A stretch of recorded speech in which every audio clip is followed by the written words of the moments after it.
Sədaqətin kitabı çıxıb, sağ olun.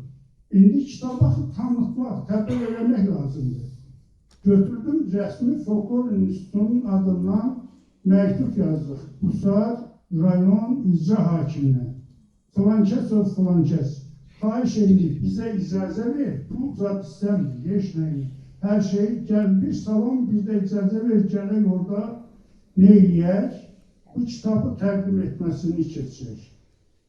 İcra hakimiyyətindən bir neçənci adamsa cavabı bu oldu. Məktuba yox, 3-4 dəfə bizdən vurub, az qalıb telefonda danışandan sonra siz prezident aparatına deyin, qoy prezident aparatı bizə göstəriş versin, biz eləyək.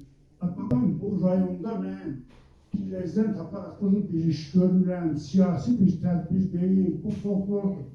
Yaxşı.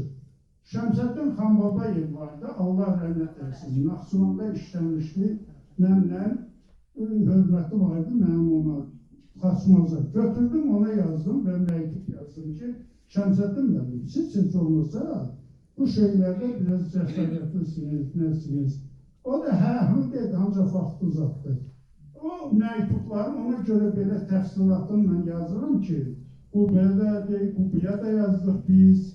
Biz onu Qəbəliyə də yazdıq və bunların bir çoxu orada işləyənlərin ləzgi olsa da çox təəssüf ki, o kitabın o rayonda niyə, nə üçün Azərbaycan hökuməti buna çap eləyir? Azərbaycan hökuməti bu şöbəni açır və siz niyə eləmirsiniz? Sizə kimdir mani olur? Bax, mən bu xalqımın, millətimin bu qədər qorxaq, yaltaq, ikizlik, vəzifə düşün adamlarını görəndə bilmirəm nə deyir.